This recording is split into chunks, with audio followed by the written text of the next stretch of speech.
আজকে ফের পথে চাকরিহারারা বিকাশ ভবন অভিযানের ডাক দিয়েছেন চাকরিহারাদের একাংশ। সুপ্রিম কোর্টের নির্দেশে তারা আপাতত স্বস্তিতে রয়েছেন, কিন্তু চাকরি থাকবে কিনা সেটা এখন অনিশ্চয়তার মধ্যে রয়েছে।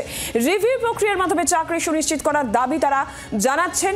নিজেদের দাবিকে সামনে রেখে আজকে বিকাশ ভবন অভিযানের ডাক চাকরিহারাদের একাংশের। বিকাশ ভবন থেকে এই মুহূর্তে সরাসরি অয়ন ঘোষাল আমাদের প্রতিনিধি রয়েছেন। অয়ন, কি বক্তব্য চাকরিহারারা যারা আজকে বিকাশ ভবন অভিযানের ডাক দিয়েছেন, কি চাইছেন তারা? নিরঞ্জনা, প্রথমে বলে রাখি যে বিকাশ ভবনের পেছনের গেটে রয়েছে আমি। পেছনের গেটে থাকার কারণ হচ্ছে যে এই গেট, এই পেছনের রাস্তা, এখান দিয়েই বিকাশ ভবনে গত প্রায় 8 দিন ধরে প্রত্যেকটি মন্ত্রী এবং সরকারি আধিকারিক তারা যাতায়াত করছেন।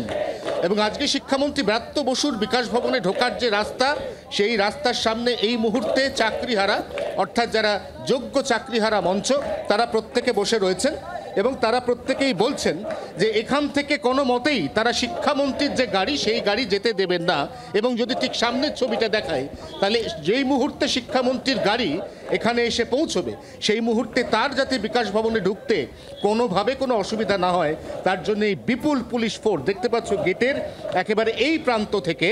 আমি যদি হাঁটতে হাঁটতে সম্পূর্ণ ওই প্রান্ত পর্যন্ত চলে যাই, তাহলে আমরা দেখব যে আইপিএস ক্যাডার, অর্থাৎ আইপিএস পদমর্যাদার পুলিশ আধিকারিক সহ এই মুহূর্তে বিশাল সংখ্যক পুলিশ বাহিনী, এবং তার ঠিক সামনে যারা এই মুহূর্তে নিরাপত্তার দ্বিতীয় বেষ্টনী তৈরি করেছেন, তারা হচ্ছে র্যাব। অর্থাৎ সব মিলিয়ে এখানে এই মুহূর্তে যে আবহ, তাতে শিক্ষামন্ত্রী ব্রাত্য বসু যেই মুহূর্তে বিকাশ ভবনে ঢোকার চেষ্টা করবেন, সেই মুহূর্তে কোথাও না কোথাও একটা অশান্তির চেষ্টা হতে পারে। এবং সেই চেষ্টাকে প্রতিহত করতে এই মুহূর্তে একদিকে চাকরিহারা তাদের যে গতিবিধিতা গার্ডরেল দিয়ে আটকানোর চেষ্টায় পুলিশ, এবং তার পাশাপাশি বিকাশ ভবনের পেছনের গেটে এই মুহূর্তে বেনজির এবং নিশ্ছিদ্র পুলিশি প্রহরায় মুড়িয়ে ফেলা হয়েছে গোটা এলাকা। নীলাঞ্জনা।